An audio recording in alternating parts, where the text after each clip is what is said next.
All right, so we're recording.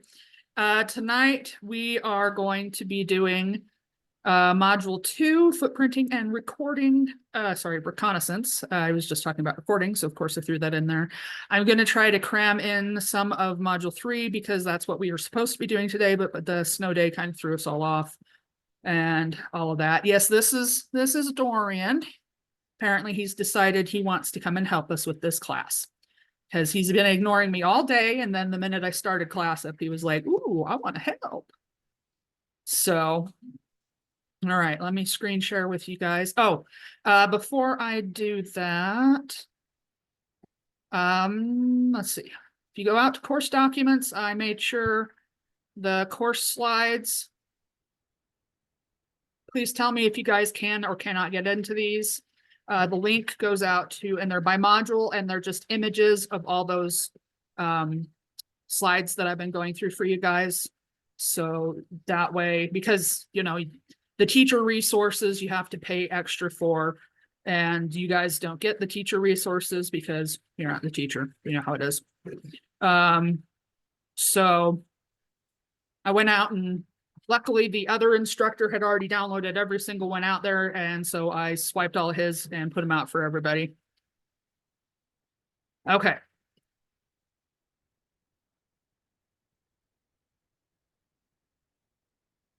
All right. Can you guys see that better when it's in full screen like that? I didn't do that last time, but yay, nay, we've already gone to sleep. Sorry, I'm looking through the slides real quick. You're fine. For some of them. It looks basically the same for everybody.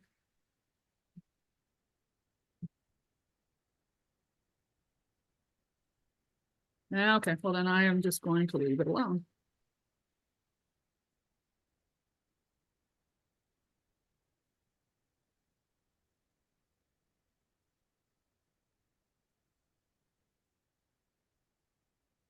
Okay. Dot, don't be mean. All right. Okay, so we are doing module 2. So this is our big old list of learning objectives. So we have explain footprinting concepts, demonstrate footprinting through search engines, demonstrate footprinting through web services, demonstrate, okay, so there's a lot of demonstration, different techniques for the different types of footprinting, and then different footprinting tools, and then some countermeasures. Can we get a demonstration of the demonstrations? No. Footprinting is the first step of any attack. Like I said before, it's part of that reconnaissance and footprinting section. On information systems in which an attacker collects information about the target network to identify various ways to intrude into the system. So remember how we talked about scanning? There's passive and active. There's also passive and active footprinting. So active or passive footprinting is gathering information about the target without directly interacting. So basically your Google searches and stuff that we did is considered passive footprinting.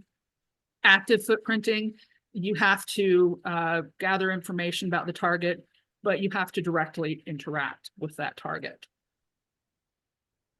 So information obtained in footprinting, you have organization information, employee details, telephone numbers, branch and location details, background of organization, web technologies, news articles, press releases, and related documents. What kind of network information you get, domain and subdomains, network blocks, topology, trusted routers, firewalls, IP addresses of the reachable systems. There's the whois records and the DNS records. There's also system information that you can gather. So web server operating systems, locations of web servers, publicly available email addresses. Sometimes you can also find email addresses that are not supposed to be publicly available because people frequently don't pay attention to what they are and are not supposed to put out in directories. And then there's also usernames and passwords. Okay, footprinting methodology. So this is just like a nice big old example here. So we'll just go down from the top. You have footprinting through search engines. So you have your advanced Google hacking techniques, Google hacking database, and Google advanced search. There's video, meta, FTP, and IoT search engines. There's also footprinting through web services. So these are those people search services, financial services and job services, deep and dark web footprinting, competitive intelligence and business profile sites, monitor alerts and online reputation, groups, forums, blogs, NNTP, Usenet, news groups, public source code repositories. A lot of things that have to do with marketing. They create those nice big databases and someone somewhere will sell it. Footprinting through social networking. You have your social engineering, social media sites, and analyzing social network graphs. Website footprinting, web spidering and website mirroring, internet archives, extract links, word lists, and metadata, monitor web page updates and website traffic. Email footprinting, track email communications and analyze email headers. Whois footprinting. This is where you go out to Whois lookup and IP geolocation lookups. DNS footprinting, DNS interrogation, reverse DNS lookup. Network footprinting, you locate their network range, and then you use tools like traceroute on it. Footprinting through social engineering. This one is used a lot, especially when it's done for like identity theft, eavesdropping, shoulder searching, dumpster diving, and impersonation.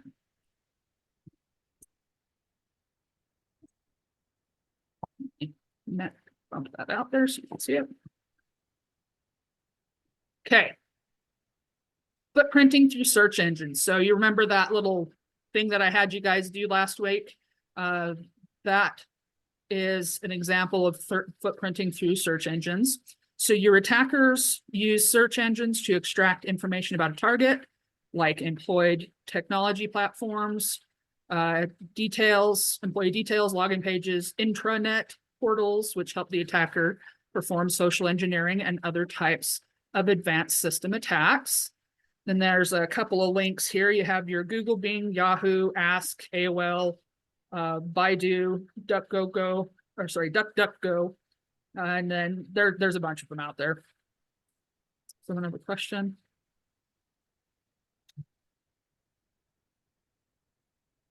Oh yeah, absolutely nobody puts PII on social media sites. They don't have entire classes about how not to do that. Attackers can use advanced search operators, and that's what they're talking about when they're talking advanced Google search. These are available with search engines and create complex queries to find, filter, and sort specific information about the target. Hold on one second.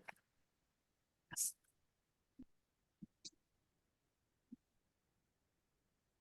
Search engines are also used to find other sources of publicly accessible information resources. E.g., you type top job portals. Hold on one second, guys. I'll be right back.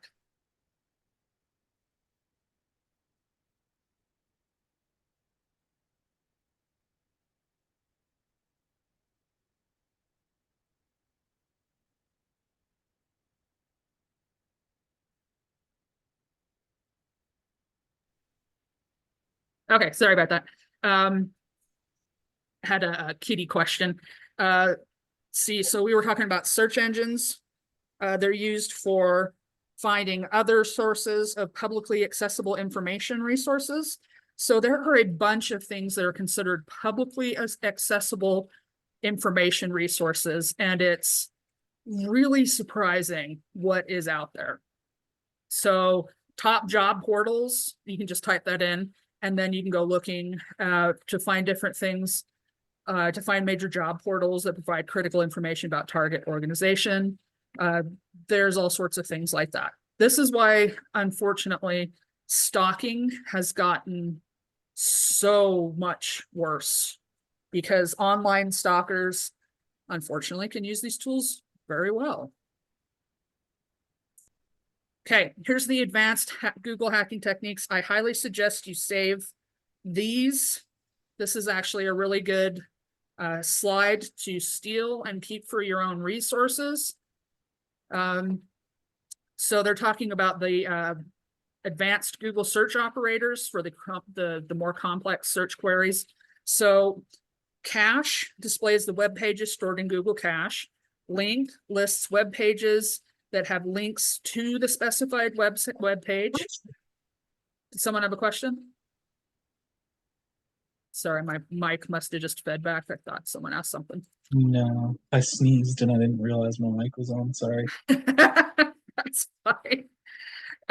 Info presents some information that Google has about particular web pages. Cite restricts the results to those websites in a given domain. All in title restricts the results to those websites containing all the search keywords in the title. In title restricts the results to documents containing the search keywords in the title. All in URL restricts the results to those containing all the search keywords in the URL. In URL restricts the results to documents containing the search keywords in the URL, and then location finds information for a specific location. Now, you wouldn't think that these would be that advanced, but if you string enough of these together, you can get some pretty amazing things. Okay, Google Hacking Database is an authoritative source for querying the ever-widening reach of Google search engine. So our great Lord Google. Attackers use Google Dorks and Google Advanced Search operators to extract sensitive information about their target, such as vulnerable servers, error messages, sensitive files, login pages, and websites. So you remember me talking about how if you put the wrong things on your error message, you can accidentally give people a lot more information than you want to. This is one of those things that you can go out and look at. Okay, VPN footprinting through Google Hacking Database. So I'm sorry, there's going to be a lot of stuff I'm pouring out for you guys today. This is the Google Dork, and then the description in URL, and then they have that in title, WatchGuard technology. So these are just some what they would consider advanced ones, and then what you do. So this one finds pages containing login portals. The next two find VPN login portals. The next one finds Fortinet VPN login portals. The next one retrieves various VPN login pages. The next one retrieves juicy information and sensitive directories. The next one finds OpenVPN static keys. Next one retrieves juicy information about VPN config file. Next one finds OpenVPN configuration files, some certs, and some keys. The next one finds NetScaler and Citrix Gateway VPN login portals. And then this last one finds Cisco ASA login web pages. So it's kind of impressive, all of the things that you can find. Yeah, I know. The first time I saw that, I was like, is that serious? Is there just something? I'm like, no, it's really what they call it. Okay, some more search engines tech footprinting. So we have our Google Advanced Search and Advanced Image Search. These provide the same precision as that achieves with advanced operators without typing or remembering your operators. Lists of sites that may link back to the target organization's website.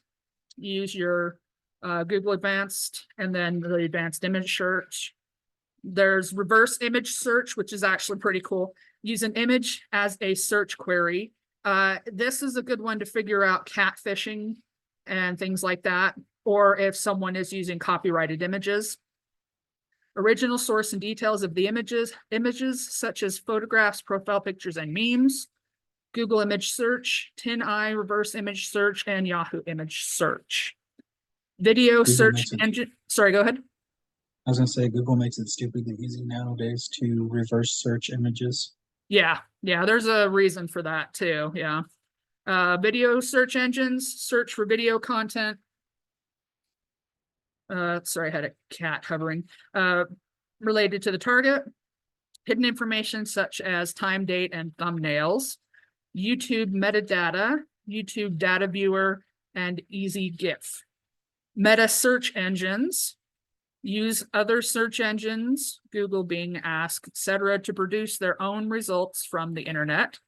Detailed information about the target, such as images, videos, blogs, and news articles, but they're from a different source. There's Start Page and Metagear. FTP search engines. These search for files located on FTP servers, critical files and directories that reveal valuable information such as business strategy, tax documents, and employees' personal records. I'd like to say that no one does that, but there's a reason this tool is out there. Napalm FTP indexer and freeware web FTP file searcher. IoT search engines, these are insanely cool, but also very bad if you're a security professional. These crawl the internet for IoT or Internet of Things devices that are publicly accessible. This is how they found all of those cameras that were from China that were not patched, is something like this. Manufacturer details, geographical location, IP address, host name, and open ports of the IoT devices. Shodan is so cool. There's census, and then there's also Thingful. So these slides are very good for your own information, just in case you're like, what was the name of that one? Shodan always, for some reason, eludes me because I'm also a martial artist, and a Shodan is a first-degree black belt in my system. So every once in a while, I'm like, no, that can't be it. Oh, wait, yes, it is. Okay. Let's see, demonstrating footprinting through web services. So finding a company's top-level domains and subdomains. Okay. No, I saw some. I think it might be, I don't know. Okay, so you search for the target company's external URL in your search engine. Then the subdomains provide an insight into the different departments and business units in an organization. So this one is doing Microsoft.com, host names, and then I wonder if I can just blow this up. Of course not. That would be too easy. This has all the different like docs.microsoft, Microsoft support.microsoft, admin.microsoft. So they're talking about things like that. And you can also find them by trial and error or using things like Netcraft. You can use the sublister Python script, which enumerates subdomains across multiple sources. And if you can see, there's a terminal for a parrot over there on the right. And they are, I think they're using the sublister. Yeah, they're using the sublister Python script on that one. And do you guys know what parrot is?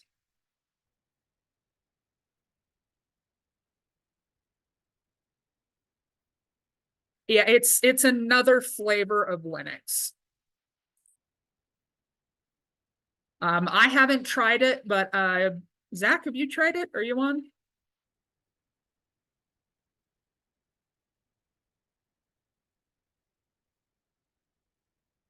I have so many other ones to review. I haven't tried it, but I've heard it's good. So if that's one that you want to play with, yeah, that's kind of the problem. I'm like, oh, this looks neat, and then I get sidetracked and end up doing something else. So people searching on social networking sites and people search, I've done this. I've had to do some of this for work. Zach, I cannot hear you if you were talking to us.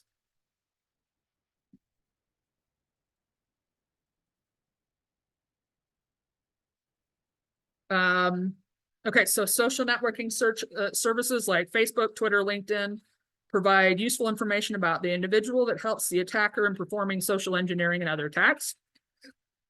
So a lot of times one of the ways that people will attack is through your employer. So, I mean, I've even, with my new job, I've had people, there have been some really creative emails. I'm a student from such and such, and I need your help to do, and I'm like, first of all, I don't write papers for other people. Second of all, this is not written well. Third of all, this looks like it was used by an AI to create this, and this email traces back to India. What about now? You know? Oh, I think I got it working. There you go. We got you now. Yeah, I was just saying, yeah, I did use it. I tested it out a little bit because there was somebody that was in my class when I was taking the class that used it, and he liked it. Use Parrot. So, yeah, it has some different tools that Callie doesn't, I think, and then a different interface. Well, But yeah, it's pretty Callie's cool. more of an attack, and is Parrot more of a defense, or is it kind of like a purple team? It's got a mix of tools. Like I think it has that I think it has some OSINT tools.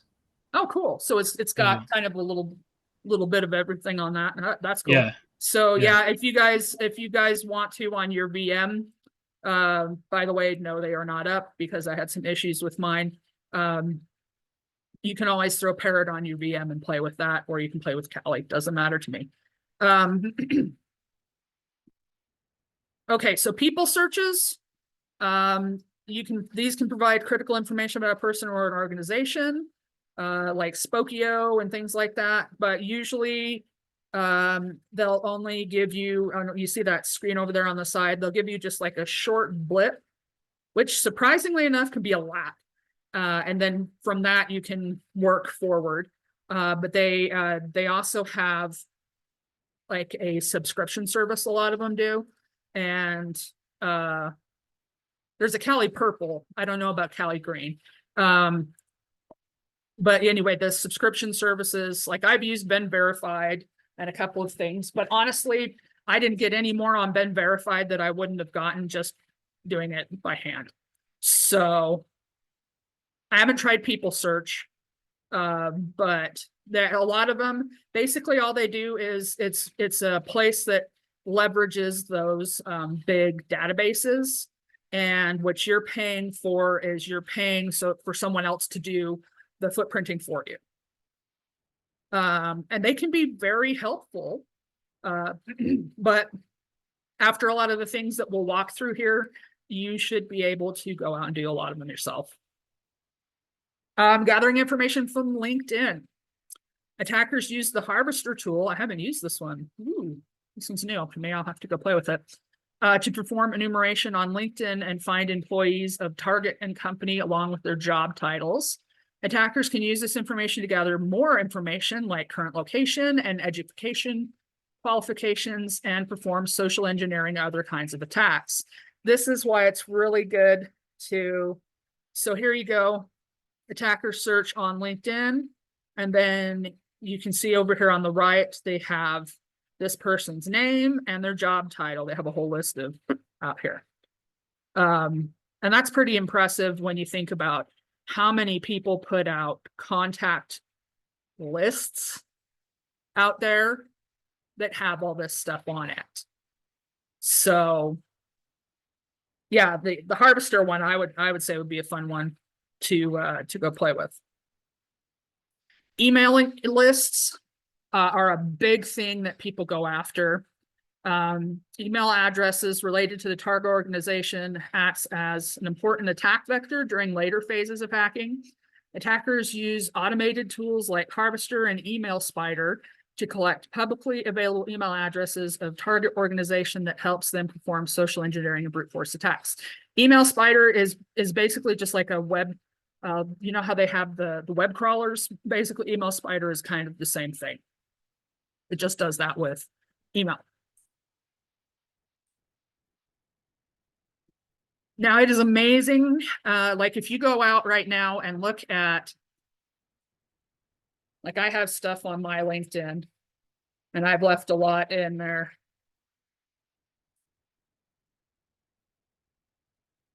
There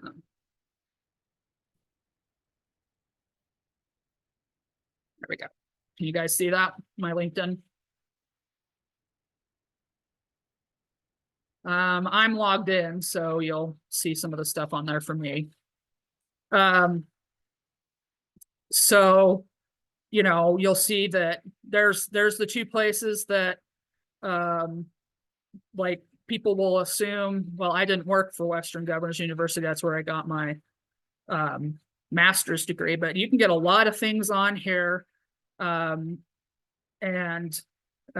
depending on what they have, like I have all sorts of stuff on here. Mostly this is for me, but you can get a lot of things when you're out on LinkedIn, which is why I don't force people to use LinkedIn, because I think you need to know what's out there. You need to know what privacy levels you have, and it needs to be your choice. It's up to you. So yeah, I really enjoyed WGU, but it is a very different setup. I will say I believe that we have a direct pipe from here to WGU and BSU. So I think that you can hop from this when you guys graduate, if you want to go into a bachelor's, to both of those institutions. And they really like our students because we give you guys so much practical knowledge. So I loved WGU. I have some students at BSU right now that are really enjoying it. So it just depends on what type of thing you want to go through. I'm not a fan of what I consider butt in chair classroom experiences, but that's because I have a really terrible immune system, and people have a habit, and have since I have a kid, of coming to school sick and getting me sick. So yeah, that's why I don't like it. Anyway, footprinting through job sites. So we have company infrastructure details. There's other things you can look for: job requirements, employee profile. Sometimes you can see hardware information and software information. A lot of times, depending on what types of jobs they're looking for, if they're like, we need a developer for ASP.NET that uses C#, and that, I'm just pulling that out of nowhere. You know, okay, that's probably what they've developed some of their websites in. So maybe I should look at using those types of things to attack them for. Things like that. Attackers use technical information from job sites like DICE, LinkedIn, and Simply Hired to detect underlying vulnerabilities in the target IT infrastructure. Okay, deep and dark web footprinting. So this consists of web pages and contents that are hidden and unindexed and cannot be located using traditional web browsers and search engines. It can be accessed by search engines like Tor browser and virtual library. I'm kidding. Dark web or dark net. It is a subset of the deep web that enables anyone to navigate anonymously without being traced. I put a caveat on that. Remember that when you're out there running around, if you decide to go look at these, make sure that you have VPNs, make sure that you have things like that, because the without being traced thing has a giant asterisk on it, because the big letter agencies have some very good tools that can trace things back with surprising accuracy. And there are some groups out there like hacktivists and things like that that also have those. So if you decide you're going to look at these, you're adults. I can't say yay, nay on that. That's not for me to say. But don't do anything illegal, and make sure that you are protected. Okay. Darn, all my plans are foiled. You're like, oh, I had so many plans. So I suggest Tor browser because they have good security features. But you know, if you have another computer that doesn't have a lot of work on it that you don't want to get infected, that's also a good idea. So be careful is what I'm saying. Attackers use deep and dark web search tools like your Tor browser, Exonera Tor, to gather confidential information about the target. This includes things like credit card details, passport information, identified card details, medical records, social media accounts, social security numbers, etc. if that information is found on your computer, they will not believe that you were doing that as an educational resource. Just a tip. It's used to access, so Tor browser is used to access deep dark web, where it acts as a default VPN for the user and bounces the network IP address through several servers before interacting with the web. All right, determining the operating system. So there are quite a few ways you can do this. Shodan search engine lets you find connected devices, routers, servers, IoT, etc., using a variety of filters. Sense, I think it's just called Census, it's just spelled differently. Search engine provides a full view of every server and device exposed to the internet. So these are kind of terrifying when you first start playing with them. So I can't remember if it's shodan.net. Oh, it's shodan.io. So this is Shodan, and you can go out and look.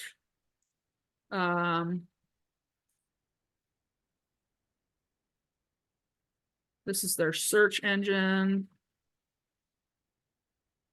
It's been a while since I've been out there. I know that there's search keys. Let's see. I think you need.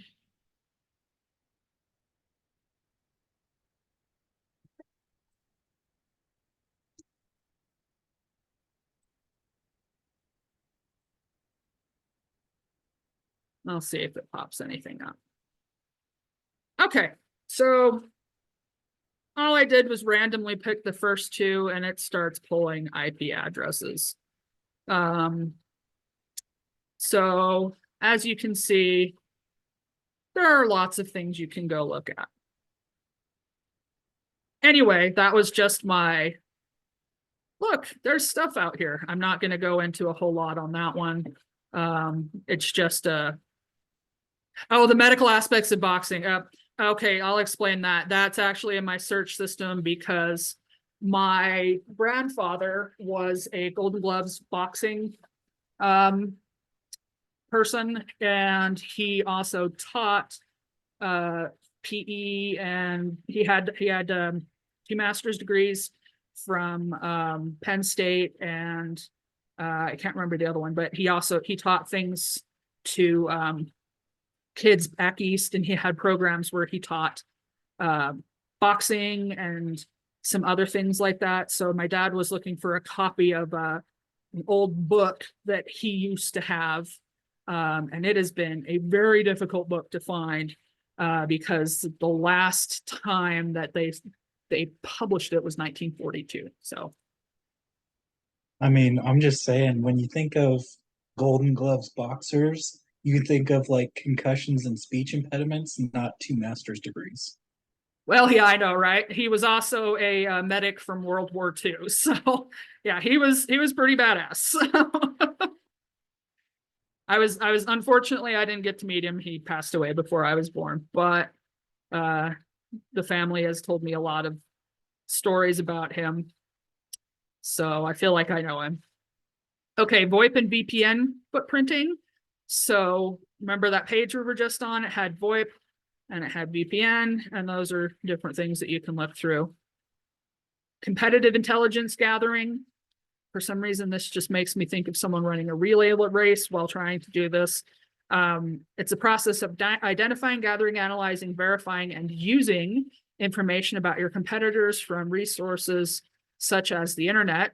Competitive intelligence is non-interfering and subtle in nature. That's why they're bold and red.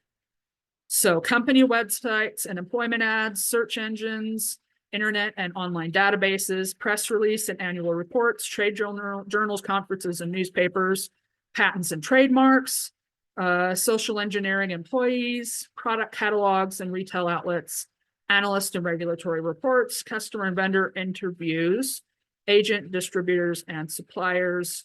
There are lots of ways that you can get this information. Okay, when did this company begin? Here's some examples. How did it develop? So here is some information resource sites. There's Edgar database, there's DB and Hoover, LexisNexis, BusinessWire. What are the company's plans? There's MarketWatch, Wall Street Transcript, Euromonitor, and Experian. Now, when you think about Experian there, you have to remember if you're doing anything like that, we actually have 3 credit bureaus. We have Experian, TransUnion, and the other one I'm blanking on, but there's 3 of them. You should just type in 3 credit bureaus and you should find them. What are expert opinions about the company? SEMrush, ABI information, SimilarWeb, SE Rank. They don't have it on here, but the Better Business Bureau can also be a good one. Here are some other footprinting techniques. Have finding the geographical location of the target. This is part of why I tell people never to turn on geotagging, just because it makes things easier for people. Entrances to buildings, security cameras, gates, places to hide, weak spots in the perimeter fences, etc., are things that you can gather from that. Google Earth, Google Maps, Wikimaps, other things you can get it from. Gathering information from financial services, search financial data such as stock quotes and charts, financial news, portfolios. You can get market value of the company shares, company profile, and company details. Google Finance, MSN Money, and Yahoo Finance. If they're a publicly traded company, they have to put things like that out there. Gathering information from business profile sites. I'm just going to run through this really quickly. Monitoring targets using alerts. Tracking the online reputation of the target. Gathering information from groups, forums, and blogs. Gathering information from NTP Usenet news groups. And gathering information from public source code repositories. All right. Talking about social networking sites. Attackers use social engineering tricks to gather sensitive information from social networking websites. Attackers can create a fake profile, I'm sure everyone has run into some of this, and then use the false identity to lure employees into revealing their sensitive information. Attackers collect information about employees' interests and trick them into revealing information. So what they do and what they get. Maintain a profile. They can get contact info, location, etc. Connect to friends, and they might chat. They can get friends lists, friends info, etc. Share photos and videos. They can get identities of family members, interests, play games, enjoy groups, interests, and then they can create events where they can get activities. User surveys, business strategies, promote products. You can get a product profile. User support, again, social engineering. Recruitment, you can do platform and technology, and background check to hire an employee. That one I have seen used. I've even seen it used on some higher level IT people I know that were like, this is impressive that they had like an entire listing that they were trying to use, like they were hiring someone, and it was all just purely social engineering. So when you apply for a job, now be careful, you're applying somewhere that's actually a real place. Okay, general resources for locating information from social media sites. You can track social media sites using BuzzSumo, Google Trend, Hash. I don't know how to pronounce that. Anyway, discover most shared content using hashtags or keywords, track accounts and URLs, email addresses, etc. Twitter actually has some of that stuff built in. It's not that great since it's been changed, but there are some external tools. Attackers use the information to perform phishing, social engineering, and other types of attacks. BuzzSumo's advanced social search engine finds most shared content for a topic, author, or a domain. Location search on social media. You can go on and do a location search on social media sites like Twitter, Instagram, Facebook. It helps attackers in detecting geolocation of targets. Attackers use online tools like FollowerWonk, Hootsuite. I've used Hootsuite. It can be used for good too. and meltwater to search for both geotagged and non-geotagged information about the target on social media sites. Attackers use the information to perform various social engineering and non-technical attacks. Follower wonk helps to explore and grow one's social graph by digging deeper into Twitter analytics. Twitter analytics are a weird beast in and of themselves. Constructing and analyzing social network graphs. Someone have a question? Yeah, no, there are some that are just obviously just terribly bad attempts for social engineering with job websites. They're not hard to find. They're out there. Construction of social network graphs involve representing various connections and relationships between people in the form of graphs to analyze and extract valuable information from various social networking connections. Using graphical analysis, attackers can identify how a group of users communicate, what information they share, and their personal and professional interests.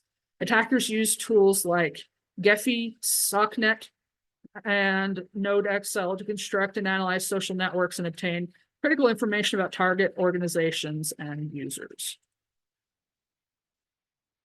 Okay, so there's another one here. Sherlock, I have used this one. This one's interesting. Is a tool used to search for a vast number of social networking sites, but you target a specific username. And you can see it has the Python, Sherlock, and then you have that username. And then Social Searcher, it allows you to search for content in social networks in real time, and then it provides deep analytic data. That's crazy. I haven't seen that one. But it's amazing some of these tools that we have here. So different techniques. Let's see, we have website footprinting. This one's really interesting. This refers to the monitoring and analysis of target organization's website for information. Browsing the target website may provide software used and its version, OS used, and scripting platform, subdirectories and parameters, file name, path, database field name, or queries, technology used, contact, and CMS details. Attackers use Burp Suite, Zap Proxy, Wapalizer, Central Ops, Website Informer, etc. to view headers that provide the following information: connection status and contact type, accept ranges and last modified X powered by information, and the web server in use and its version. So you can see over here, this is Burp Suite, and it's pulled the header information, and you can see, okay, this is using Mozilla 5, text HTML, accepted language, English, US, gzip, content type, and it gives you the different things here. There's your origin and close connection. Refer, it has, you can see this one's doesn't have a whole lot of information, but some of them you can see all sorts of things.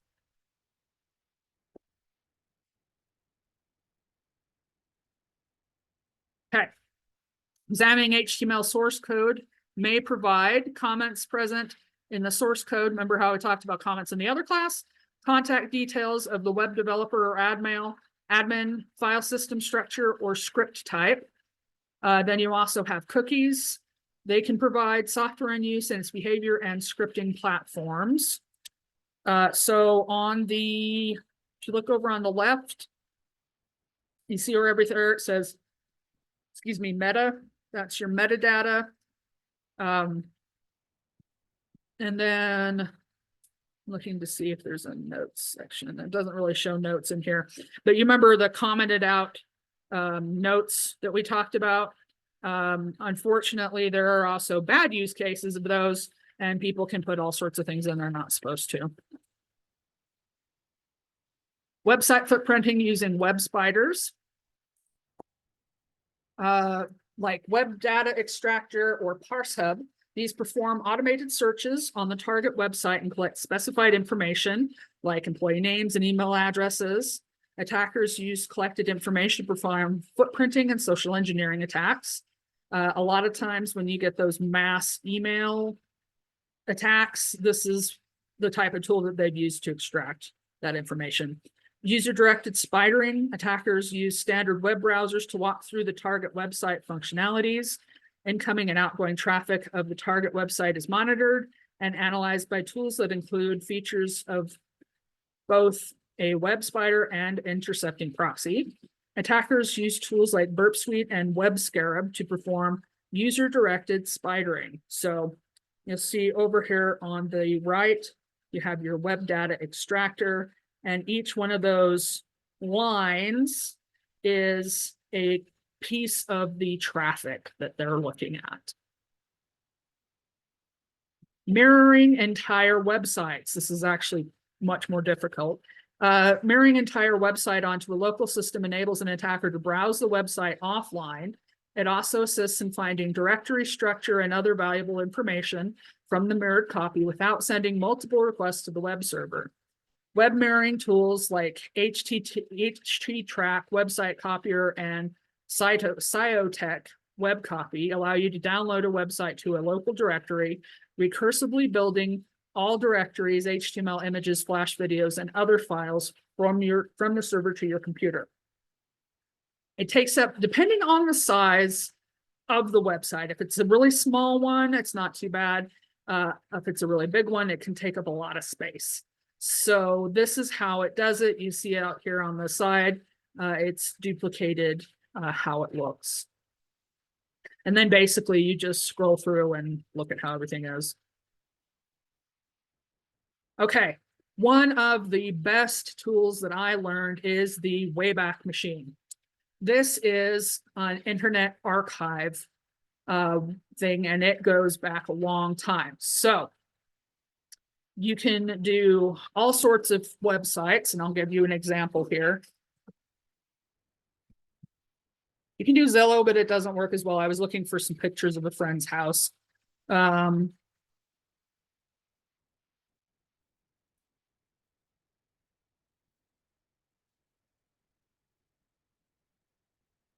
going to pick on my former.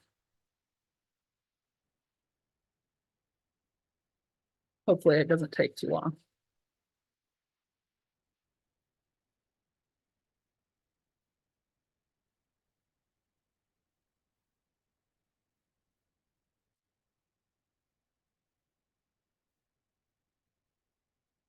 Someday. I thought it would be easier, but they've done a lot of changes recently, so I'm not sure how long that's going to take.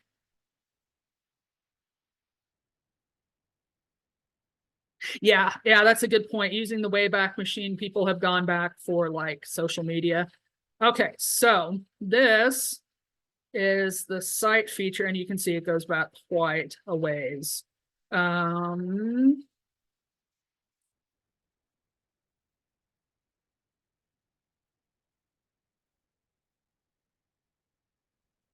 You'll see if you can see how bad it was before I ever got there. It's also really funny to see just how terrible some websites were. You can be like, wow, you want to feel much better about your abilities and that you made things better. Maybe it's under changes. There we go.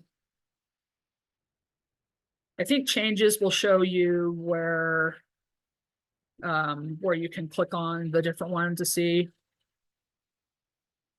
but I'm not sure. We'll see. So anyway, this is the Wayback Machine. You go out, you look for it, you type in your website address, you can look all sorts of things up. But a lot of times if you want to see, say you're looking for someone accidentally has been putting PII out on that website for years, and they go, oops, and they take it off. This is how you get stuff on the Wayback Machine. You go, okay, well, maybe this person, they might know about the security now, but maybe they didn't know about it before. So let's go back a year and see if there's maybe some user groups that are listed out there. Maybe there's an email distribution list, you know. There are Anna, a lot of different things. What? you should show us Zach's old MySpace profile. No, I'm not that mean. Because then you guys will be like, what does Anna's look like? And I don't even remember what mine was from MySpace, but I know some of them were not.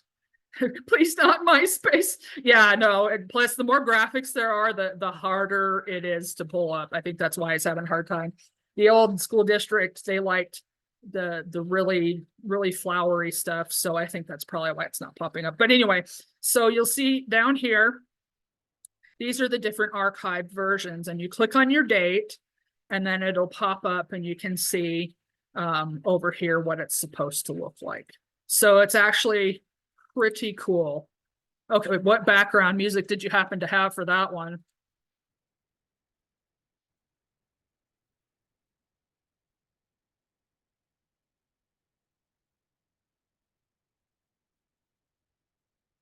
Lincoln Park. Okay, yep. All right, so here's some other techniques. You can extract your website links. Actually, links are a very, very good thing to do because a lot of people will make mistakes there.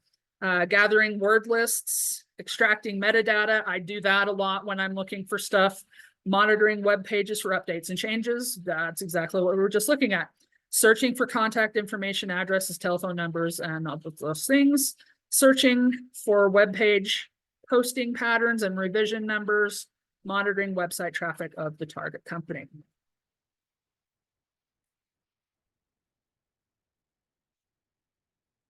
Email communications. These are a lot harder to do now because of, you know, the technology and identity encryption now, but this is what you do. It's used to monitor delivery of emails to an intended recipient.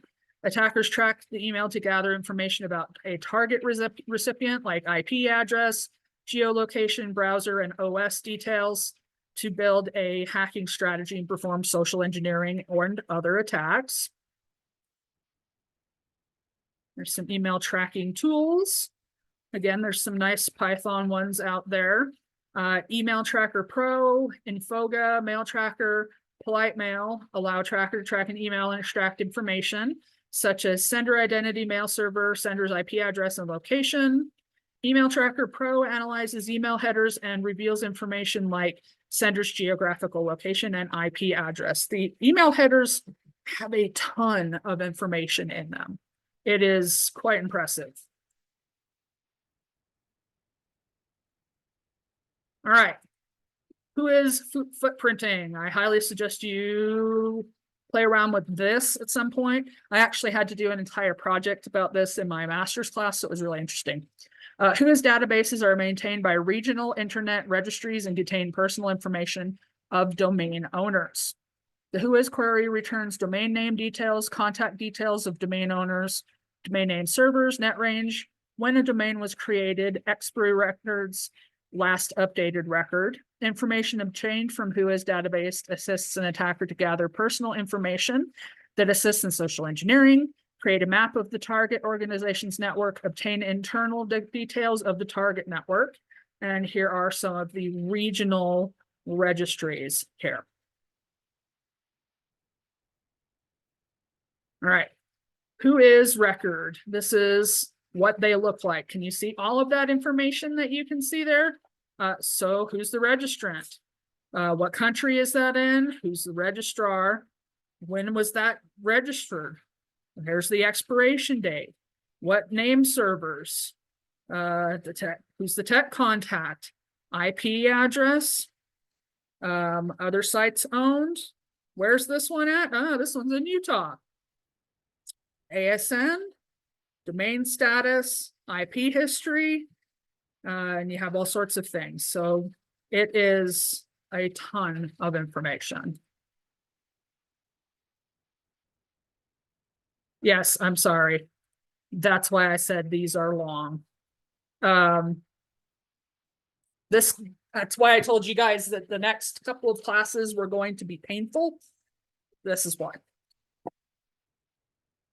My brain. And what's funny is this is actually one of the easier subjects. Yeah, I'm gonna get down here and we can take a break for a minute. IP geolocation information helps to identify information such as country, region, state, city, zip, postal, time zone, connection speeds, ISPs, domain names, IDD country, area code, mobile carrier, and even elevation. And you can see here. And then the IP geolocation lookup tools like IP2 location and IP location finder help information about the target, which in turn helps the attackers in launching social engineering attacks like spamming and phishing. Okay, let me go see how much we have. 1, 2, 3, 4.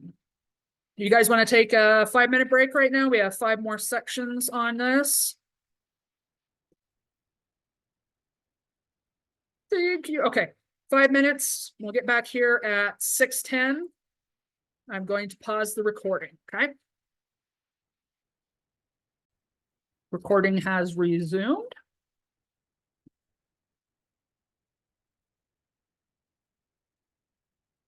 Let me make sure that screen with you.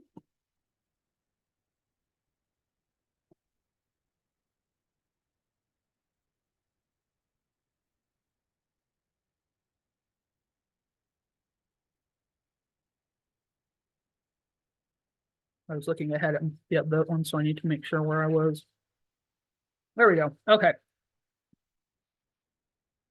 All right. DNS footprinting.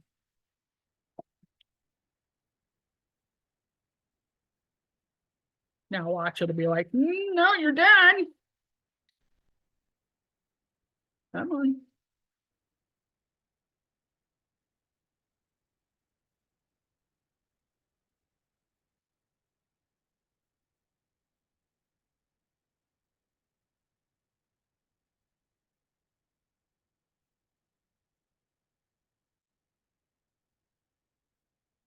Believe me, I stopped, but then you guys would just have more piled up.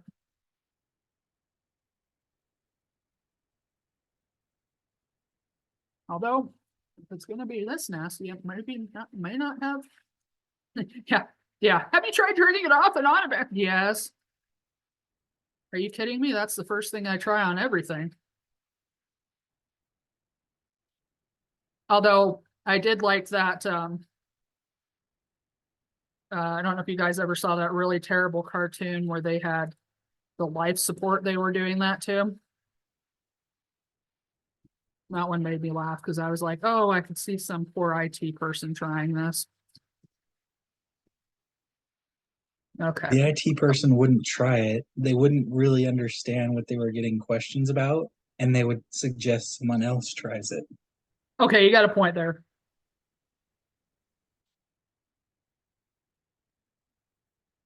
Okay, DNS footprinting. There we go.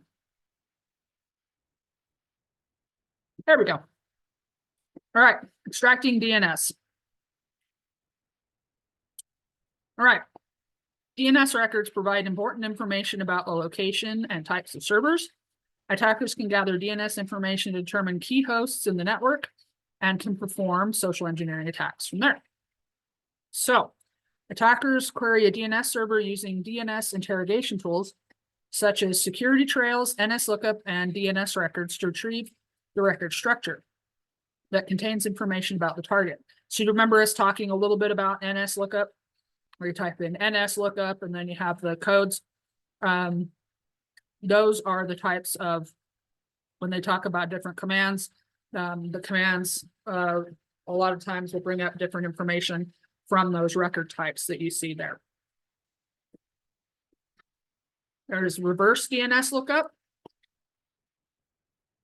Attackers perform a reverse DNS lookup on IP ranges in an attempt to locate a DNS PTR record for those IP addresses. Attackers use various tools like DNS recon and reverse lookup to perform the reverse DNS lookup on the target host. So see the one on the bottom, they have the DNS on there, and then you look down and they have what type you want, and this is type PTR, and then there's your domain name, and then it's TTL, and then they have some of the information from there. And then on the right, this one's using DNS recon, it looks like. And then you can see that it's dumping out the information for those PTR records there.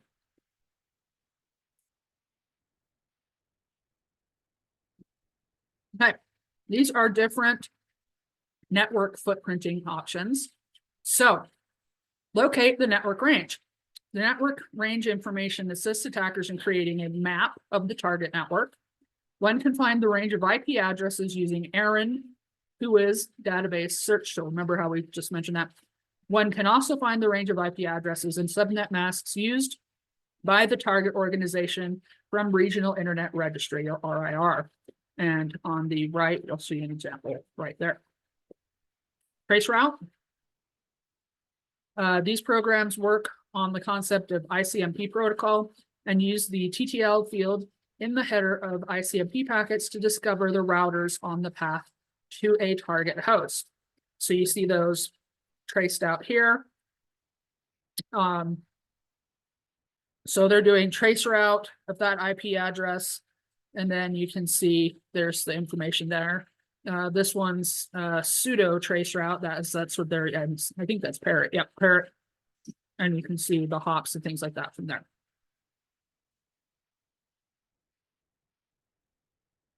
Attackers execute traceroute to find the IP addresses of intermediate devices such as routers and firewalls present between a source and its destination.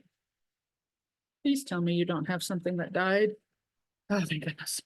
Sorry, the cat was playing with something in a very excited manner, and the last time that happened, they had a weird bug they brought me.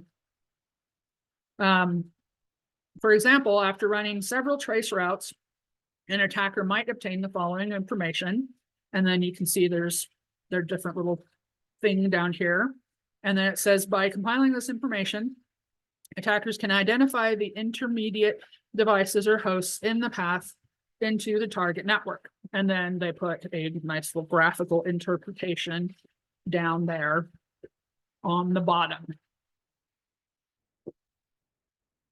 Traceroute tools. Path Analyzer Pro delivers network route tracing with performance tests, DNS TUAs, and network resolution to investigate network issues. And then they have a nice report form that you can use. Visual Route. I haven't used Path Analyzer Pro. I've seen it used. It's pretty spiffy. I have used Visual Route. This is a trace route and network diagnostic tool that identifies geographical location of routers, servers, and other IP addresses. It's actually pretty cool looking. And it just basically shows you like this cool little map thing.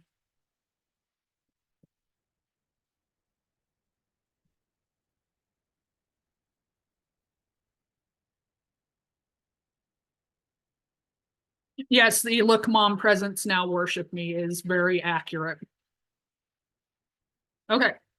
Social engineering, as you know, is a big thing for me. So social engineering is an art of exploiting human behavior to extract confidential information, because in my opinion, the weakest link is the human. Social engineers depend on the fact that people are unaware of their valuable information and are careless about protecting it. There are a large chunk of people that just want to do their jobs, and they don't know what all they have access to and how dangerous it can be. Social engineers attempt to gather credit card details and social security numbers, usernames and passwords, security products in use, operating systems, software, network layout information, IP addresses, and names of servers. Some social engineering techniques, and I know that we've gone through a whole bunch of these: eavesdropping, shoulder surfing, dumpster diving, impersonation. And I can tell you from experience, I was not even intentionally doing impersonation. I had a badge on. It looked official enough, and I was sitting in an area that I was not supposed to be in. It was when I worked for ISU, but because I had an ISU badge, they didn't even look if I was the right ISU department. They ignored me. And I was lost. I was way in an area I was not supposed to be. So yeah, sometimes people just don't care enough to check.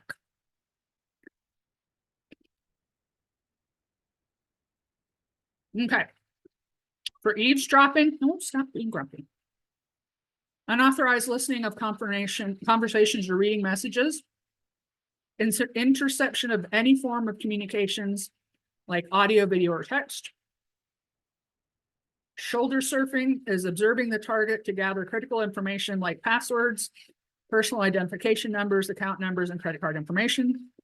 Dumpster diving, looking for treasure in someone else's trash. Phone bills, contact information, financial information, operations related information, printer trash bins, sticky notes, all sorts of things. Impersonation, pretending to be a legitimate or authorized person and using the phone or other communication medium to mislead targets and trick them into revealing information. That one is not as hard as it sounds. People have an innate, maybe not all people, I shouldn't say.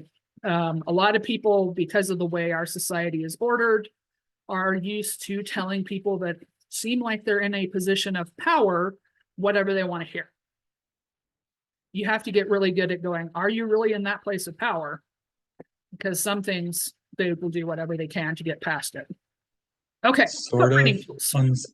Go I ahead. was going to give a story that was sort of on the same tangent, but so back when I was in my first duty station, we had a huge issue.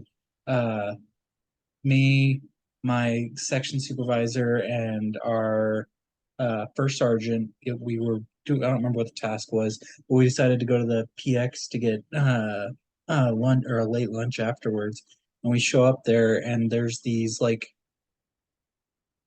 they looked like they hadn't learned how to shave yet, but I noticed the issue as we walked by them, and because you glance at someone's chest and you salute based on their rank, and it was back when the Army made everyone wear berets. So for enlisted, your beret has your unit insignia on it, and if you're an officer, you have your officer rank on your beret. And so these 3 soldiers from TRADOC, they were still in training, had decided that they were going to fake sick and then they didn't even leave base. They hung around base at the PX and the commissary, and they were impersonating officers so that no one stopped them. And like I sat there and both the other 2 were smoking, and like I saw it and I was like, that's not right. And then I kind of looked at him and I glanced at him, and I was like 22 at the time, and I was like, they look like it's like it was 2 butter bars and a captain, and none of them looked a day over 19. And I was like, hey soldiers, where'd you get those nifty ranks? And they're like, oh, what do you mean? We're officers. And I was like, yeah, that's cute, but that's not right. Like I was like, you guys That are is not not officers. believable. And I was like, hey, first sergeant, come over here, check this shit out. And he comes over and he looks at him and he's like, all right, guys, what unit are you from? Just don't make me go digging. You're not gonna like it. Yeah. And You make me work for it. You're not going to like what happens. yeah, it was not great for them. I think Yeah, I they was going to spent say like, impersonating an officer is a big, bad. Yeah, even I know that that's not good. Yeah, but no, if you can fake all sorts of things, and they got away for it for a little while, but if people know what they're looking at. Okay, footprinting tools, Maltego and Recon NG. This one, Maltego, is used to determine relationships and real-world links between people and groups of people, organizations, websites, internet infrastructure, documents, and etc. Recon NG is a web reconnaissance framework with independent modules and database interaction, and this provides an environment in which open source web-based reconnaissance can be conducted. And they have an example over here. They're using a module to gather target information, and then you can see target hosts that they gathered. Okay, there's FOCA and OSR framework. Fingerprinting organizations with collected archives is a tool used mainly to find metadata and hidden information in the documents it scans, which is really, excuse me, really interesting. And this is kind of a little piece of, we have a program we're going to be using called Autopsy, which has this built into some of it. And metadata, it has some really cool stuff, especially when you're looking at documents. OSR framework includes applications related to username checking, DNS lookup information, leaks, research, deep web search, regular expression extraction, and etc. So on this one, the attacker search for a target on a social media platform, and then you can see here, that's the results. OSINT framework. This one's open source intelligence gathering framework. And it's focused on gathering information from free tools or resources. It provides a simple web interface that lists various OSINT tools arranged by categories. And as you can see, there's a lot. And it is shown as the OSINT tree structure on the web interface. Tools listed include T, which indicates a link to a tool that must be installed and run locally. D, Google Dork. R, requires registration. Or M, indicates a URL that contains the search term, and the URL itself must be edited manually. Recon Dog and Bill Cipher. Recon Dog is an all-in-one tool for information gathering needs, which uses APIs to collect information about target systems. And you can see that down there. Bill Cipher is an information gathering tool for website or IP addresses. And you can see what information would you like to gather down here. The commands are right here. And they typed in an IP address, and it's kind of hard to see, but it dumped a bunch of information down under that. Okay, Spice. Attackers can use different parameters available in this tool to identify information like subdomains, certs, and vulnerability risk scores. And then there's some other ones there that you can go play with.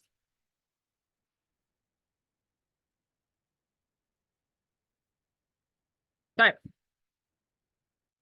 Footprinting countermeasures.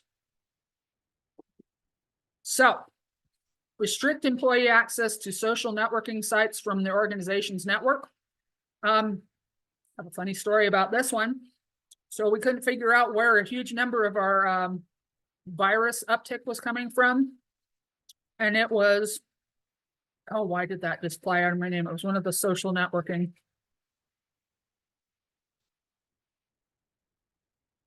What is that one called? It's one that people are absolutely obsessed with.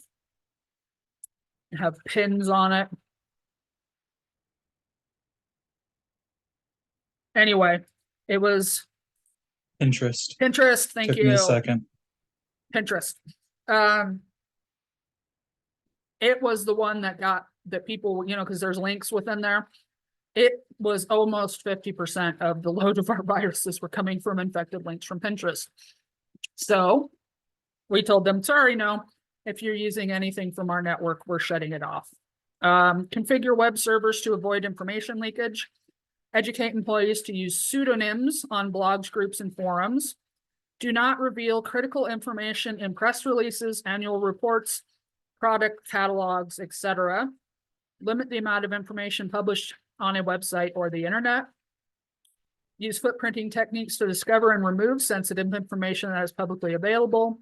Prevent search engines from caching a web page, and use anonymous registration services. Develop and enforce security policies that regulate the information that employees can reveal to third policies. Set apart internal and external DNS or use split DNS, and restrict zone transfer to authorized servers. Disable directory listings in the web servers. That was one of the first things that we had to do. Conduct security awareness training periodically to educate employees about social engineering risks and risks.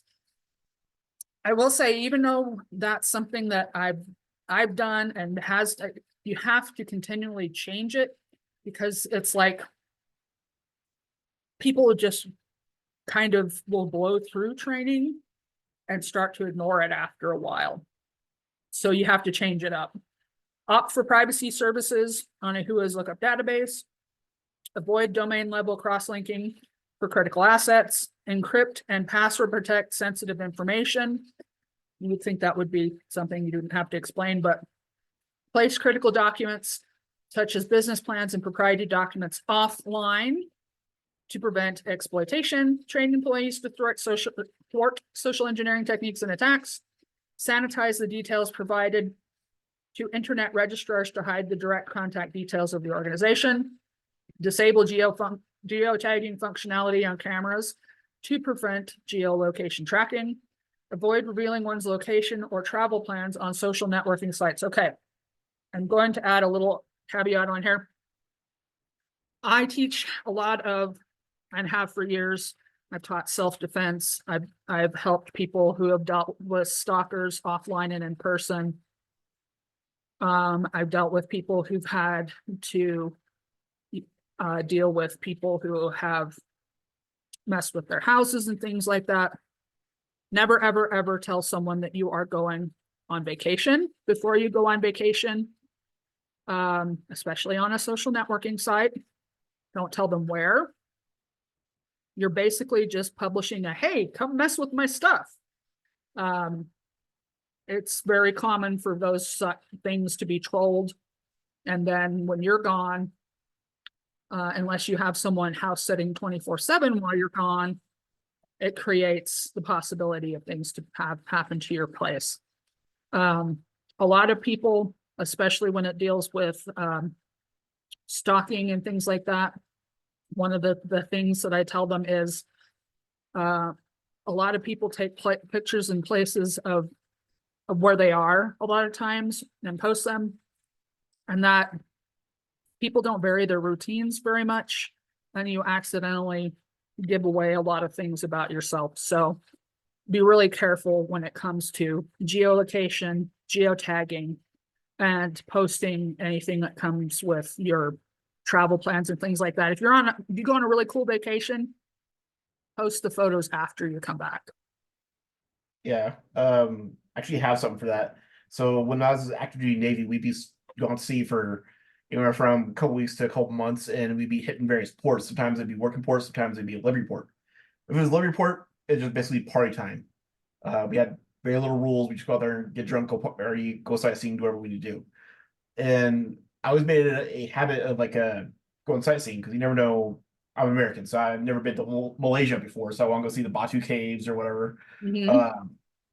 So I made a habit of every picture I took, it won't get posted to social media until I was already leaving the actual port.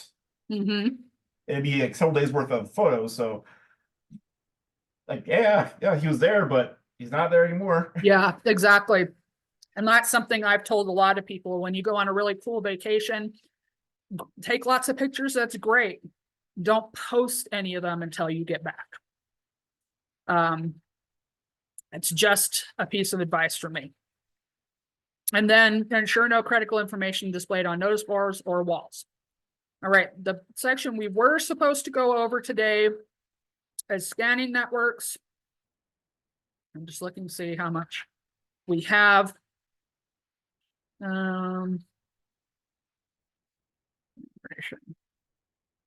Okay.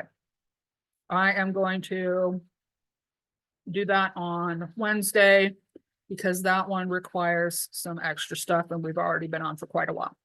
So do me a favor, if you guys have gotten your stuff, make sure you go out and get your stuff set up for your books. Make sure you get your stuff set up for your labs. Remember, you have labs due. Remember, you have reading due. So make sure you go out and get a head start on that. So get that kicked in there tonight. And everything, like usual, is due Sunday at 11 p.m. Are there any questions before I end the lecture and go into? Okay, let me stop the recording.